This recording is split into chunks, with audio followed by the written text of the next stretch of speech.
Naam, assalamu alaikum wa rahmatullahi wa barakatuhu. Tukyali ku ovo obw'ennyukuta. Olunaku olwaleero tugenda ndaba ennyukuta eya zaayu oba zaau. Ennyukuta eno twagala tulabe wa weeva. Ennyukuta eya zaayu eva wansi w'amannyo.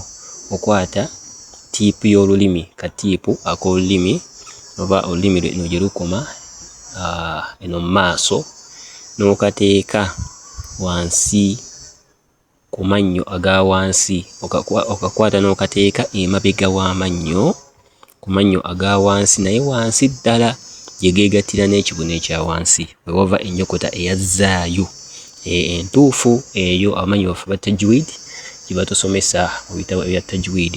So waliwo abamu abagijja ku mannyo nga basimbye amannyo nga bw'onaasoma zeedi ey'oluzungu n'ogamba nti za, zi, zu.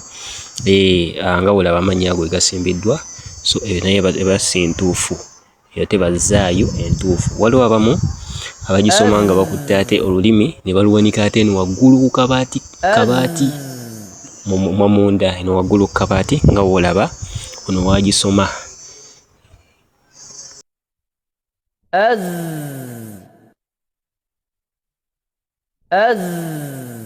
So eyo nayo teba ntuufu, oba olina kubanga ogijja bwenkugambye nga w'olaba olulimi luno wetuwetadde weeyina okuva zaayu entuufu.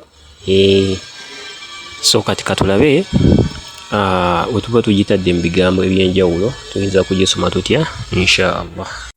Azzaayi, azwaaj,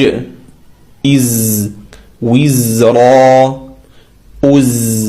أزلفت زين زدناهم زرقا زادتهم زينة وزورا